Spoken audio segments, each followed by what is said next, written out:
Badda Madow waa mid ka mid ah badaha ugu caansan adduunka, waxaana ku duugan taariikho xiiso leh, istaraatiijiyad muhiim ah, iyo qurux dabiici ah oo soo jiidata indhaha dalxiisayaasha caalamka. Baddani waxay ku taallaa bariga Yurub, iyadoo ay ku hareeraysan yihiin waddamo dhowr ah sida Turkiga, Ruushka, Ukraine, Romania iyo Bulgaariya, waxayna astaan u tahay isku xidhka qaaradaha Yurub iyo Aasiya, iyadoo qayb weyn ka qaadata dhaqaalaha dalxiiska iyo siyaasadaha caalamiga. Waxayna ku taallaa meel muhiim ah oo u dhaxaysa webiga Danube ee Yurub iyo badda Mediterranean-ka ee koonfurta. Meeshan istaraatiijiga ah waxa ay ka dhigtay mid muhiim u ah ganacsiga, militariga, iyo dhaqaalaha. Magaca Badda Madow waxaa loo tirinayaa dhowr sheeko oo kala duwan. Dadka qaar waxa ay ku sheegeen in magacani uu ka mid yahay midabka madow ee biyaha badda marka hawada cimiladu ay tahay mid daran, halka kuwo kalena ay sheegaan in magacani uu ka yimid nidaamkii Giriiggii hore ee u kala qaybiyay badaha, iyagoo midabyo kala duwan u bixiyay. Biyaha Badda Madow ma ahan kuwo si dhab ah madow u ah. Xaqiiqda ayaa ah in biyaha baddani ay caadiyan leeyihiin midab buluug khafiif ah oo sida biyaha badda caadiga ah u muuqda. Magaca Badda Madow waxaa loo bixiyay sababo taariikhi ah iyo qaar xiriir la leh dhaqamada qadiimka ah. Xilliyadu ay tahay hawadu mid qallafsan, biyaha Badda Madow waxay u muuqdaan kuwo madow ama mugdi ah, gaar ahaan marka cirka daruuruhu ay ka buuxaan oo ay dhacdo mowjado xooggan. Qaar ka mid ah dhaqamadii hore sida Roomaanka iyo Giriiggii qadiimiga ahaa waxay u bixiyeen magaca iyadoo ay sabab u tahay jihada waqooyi oo ay baddani ku taallo, maadaama waqooyiga looga jeeday midabka madow halka koonfurtana looga jeeday midabka cad. Baddani waxay leedahay heerar hoose oo oksijiin ah, gaar ahaan meelaha ugu gunta dheer. Sababtaas darteed, maadaama noolaha badda halkaasi ay ku yaraanayaan, biyuhu waxay noqon karaan kuwo madow ka muuqaal duwan gunta hoose. Xeebaha Badda Madow, gaar ahaan xilliyada cimiladu ay wanaagsan tahay, biyaha ayaa u muuqda kuwo cad oo nadiif ah oo ku habboon dalxiiska iyo dabaasha. Goobaha qaar sida xeebaha Turkiga iyo Bulgaariya, biyaha ayaa ka mid ah kuwa ugu soo jiidashada badan. Haddaba, inkasta oo magaca madow uu u muuqdo mid xambaarsan macne qarsoon, biyaha Badda Madow waa kuwo qurux badan oo nadiif ah oo si dabiici ah u soo jiidanaya indhaha dadka booqda. Baddani waxa ay kaga duwan tahay badaha kale dhowr arrimood oo la xiriira juqraafi ahaan, kiimiko ahaan, iyo deegaankeeda noolaha. Waa badda kaliya ee leh astaamo gaar ah oo ka soocaya badaha kale ee adduunka.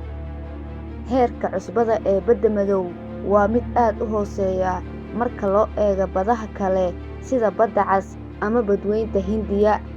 Cusbada baddani waxaa ku jira qiyaastii 18 boqolkiiba boromayl, halka badaha kale celcelis ahaan ay ku jiraan 35 boqolkiiba.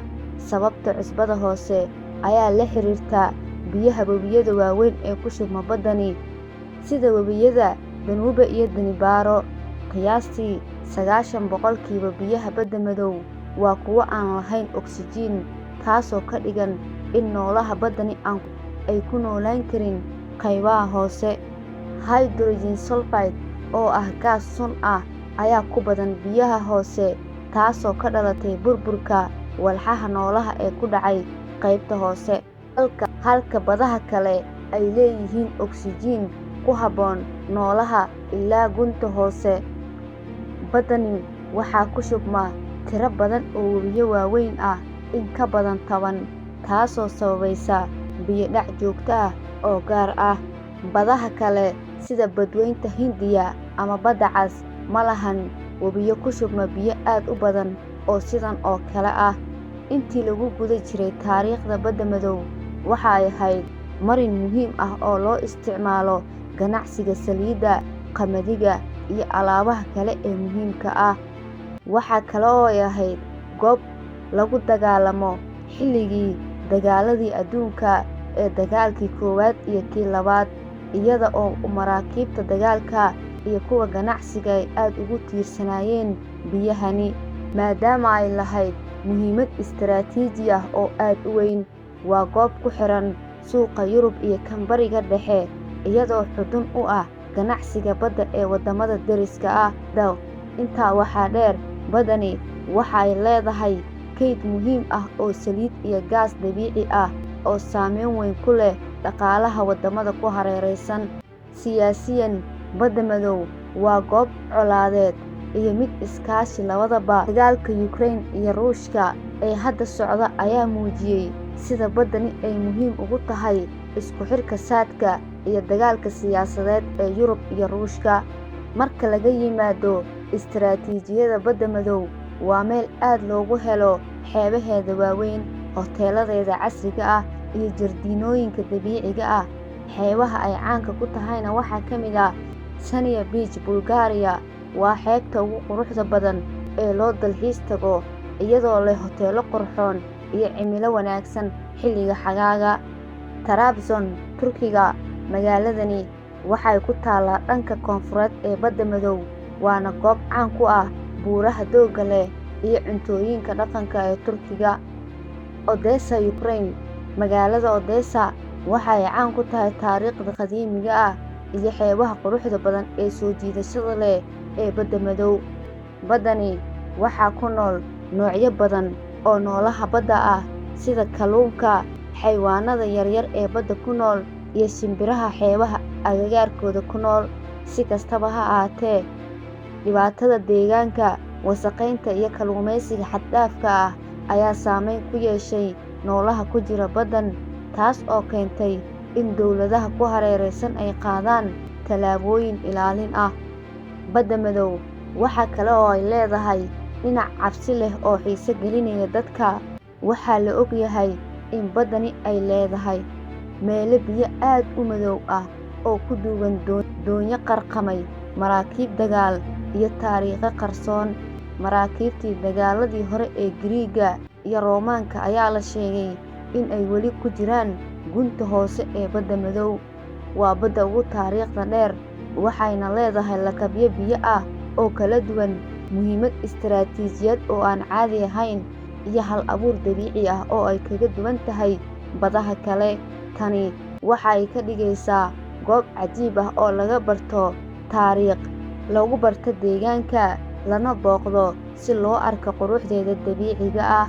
Badda Madow waa goob ay isugu yimaadeen taariikh, siyaasad, dhaqaalo, iyo qurux dabiici ah. Waa goob laga barto taariikhaha qotada dheer ee qarniyo badan soo jiidanayay caalamka.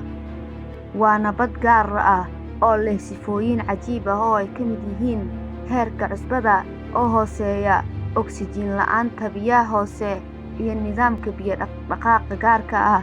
Waxayna si weyn uga duwan tahay badaha kale ee caalamka, iyada oo leh taariikh juqraafiyeed iyo deegaankeeda noolaha gaarka ah ay ku nool yihiin.